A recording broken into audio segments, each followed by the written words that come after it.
Hey guys, welcome back to the Prosta English podcast. I'm your host, Nika, and I'm extremely happy that you clicked on this episode. The previous episodes of the podcast were rather serious. We talked about work, how to avoid burnout, and how to learn languages effectively. But now it's the beginning of summer, and I've decided to discuss something positive, simple, and heartwarming. Something that will boost your mood and make you feel great. And of course, in summer, it's all about vacations. I hope that many of you will go traveling over the next 3 months, either around your homeland or somewhere abroad. So, today, let's focus on what to take with you when you are getting ready for vacation and how to pack your suitcase or carry on bag. It's already like a small tradition at the beginning of each episode to explain why I chose this particular topic. So let's keep that going this time too. As you know, I live in Poland, in Gdańsk. It's the city located on the Baltic Sea. And usually the weather here in summer is amazing. It's around 21 or even 25 degrees. It's not boiling hot like in many southern countries, but it's not cold either. And we can go to the beach a couple of times a week. We can sunbathe, and if we are lucky, we can even swim. Not always, it really depends on the weather, but over the last 2 summers, I swam a lot. Because of that, usually there is no need for us to travel to the seaside in summer. But this summer, at the beginning of June, we have an unexpected 1 week trip to a warm country. So, first, let me explain why we chose this particular destination, and then I will tell you exactly where we are going. So, I have an uncle. It's my dad's brother who is currently living and working in Dubai. He has 3 children, my cousins, who, as far as I remember, are 10, 12, and 14 years old. And they live in Minsk. Whenever I go to Belarus, I try to meet up with them and spend some time together. But unfortunately, it doesn't happen very often. A couple of months ago, my uncle texted me and suggested organizing a family trip so we could all meet somewhere. 2 years ago, in the summer, we traveled to Cyprus. Me, my brother, my uncle, and his daughters. And it was a fun and truly memorable trip. So this year, we decided to repeat that experience. But when we started choosing a country where we could all meet, it was a bit complicated because both my uncle and his daughters don't have Schengen visas.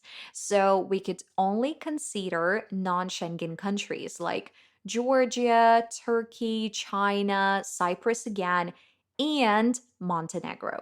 They already visited Turkey and Georgia last year, and I have never been to Montenegro before. So, of course, I voted for Montenegro to finally cross off the 37th country on my travel list. And once we chose the country, I immediately started looking for tickets.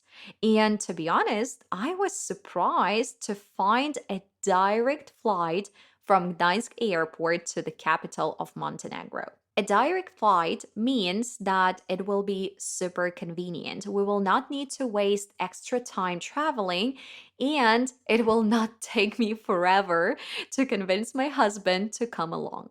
I mentioned in one of the episodes that Paul doesn't like flying.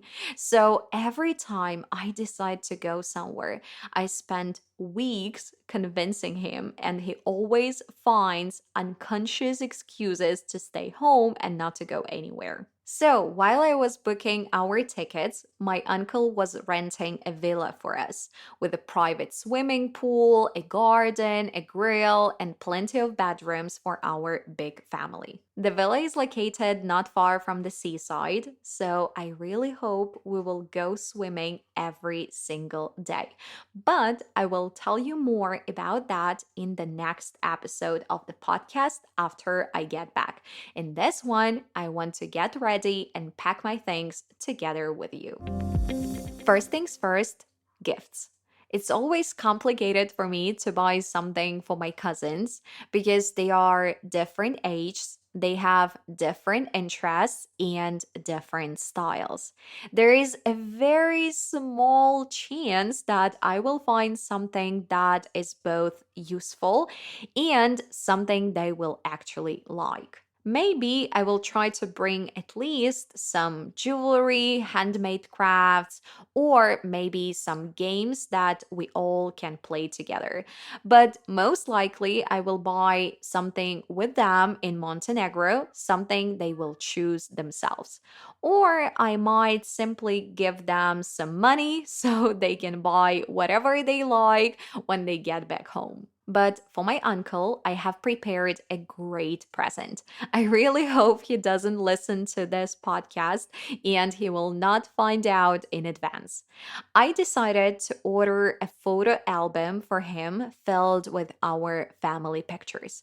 I think a photo album is one of the best gifts for someone who lives far away from his family. Because printed photos make memories feel more real and tangible, and it's also much nicer to look at them in an album than just scroll through your phone's gallery. I made this album using the same app I used before to create two other albums, one for my dad and one for Paul. It's super convenient because you just upload all the photos and the app arranges them automatically.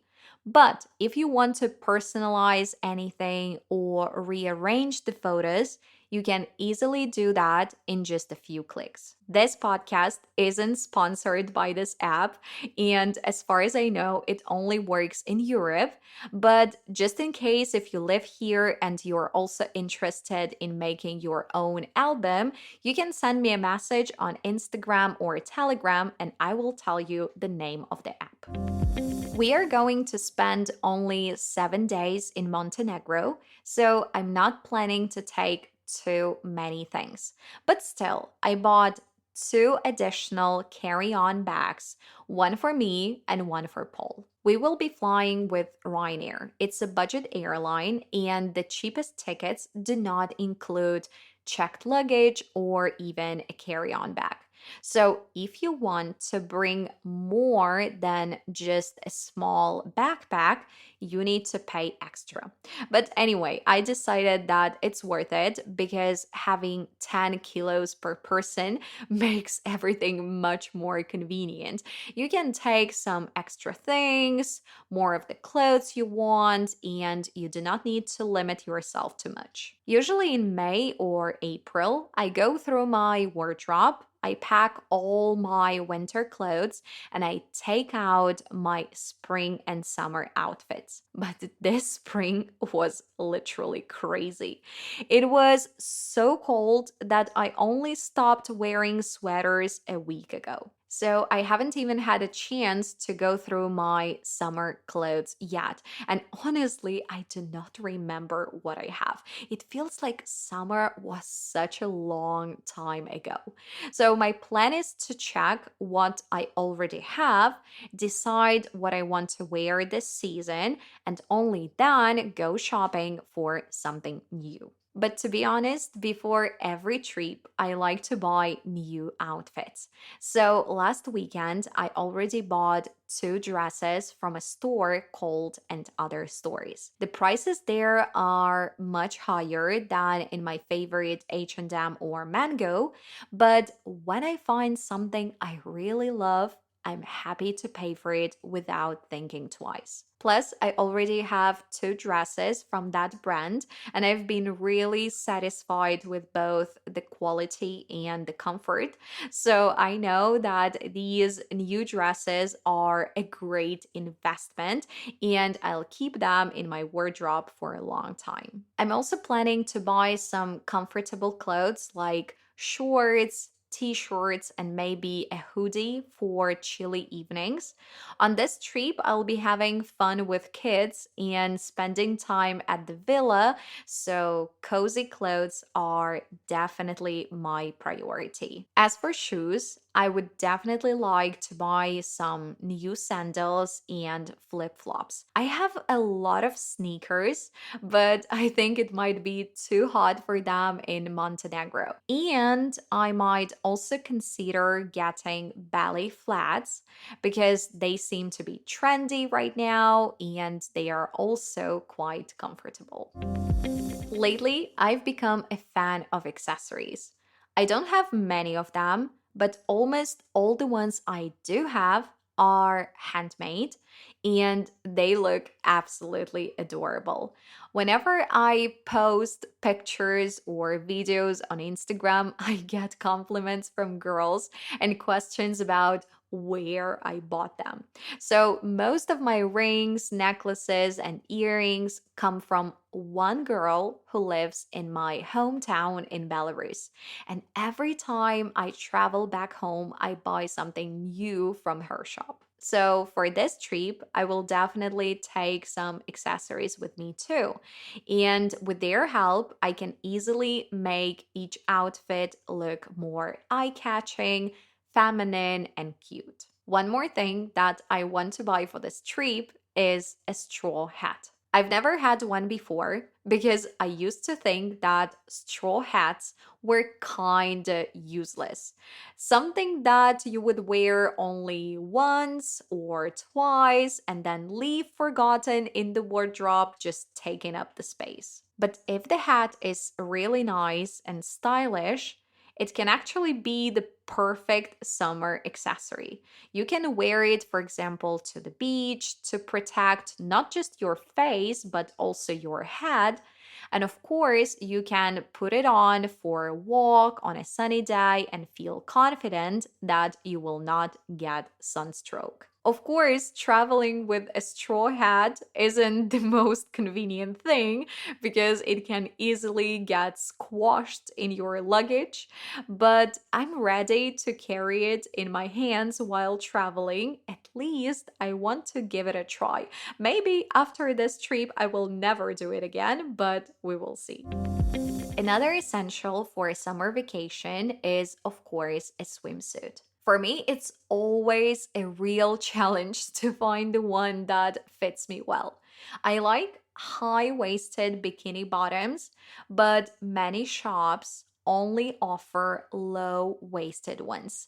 And no matter how much I love the color or design, if it's low waisted, I just don't buy it. Unfortunately, I do not have a swimsuit left from the last season because the one that I had was worn out, so I threw it away and I definitely need new ones. So far, I've bought red bikini and I absolutely love how it looks. But I'm planning to buy another one as well just for convenience.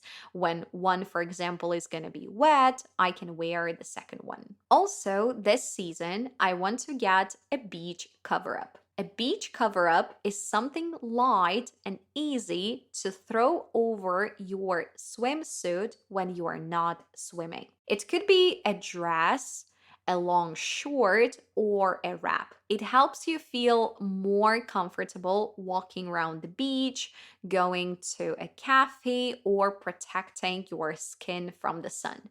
Some cover ups are made from thin or semi transparent fabric, so your swimsuit still shows a little. I've never had a beach cover up before because I always thought that it was something impractical.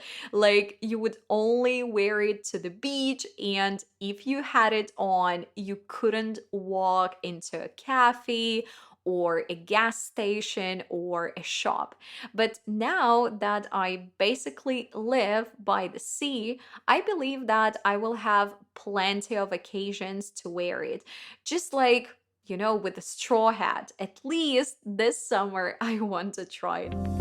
A I'm not planning to take much cosmetics with me to Montenegro. I have small bottles for shampoo and conditioner, so I'll just pour the liquids into those bottles. And I'll also buy a small travel sized bottle of micellar water to remove makeup. And as for skincare, I'll take one face cream, one serum, and one eye cream to keep my skin moisturized. And maybe I will also pack a couple of sheet masks because after spending a day outside in the summer, I always love applying a sheet mask in the evening to give my skin some extra care. And of course, I will not forget sunscreen. I'll take one for my face with SPF 50 and one for my body, probably with SPF 20 or 30. When it comes to makeup, I will not bring much, just mascara, eyebrow gel, and a lip pencil.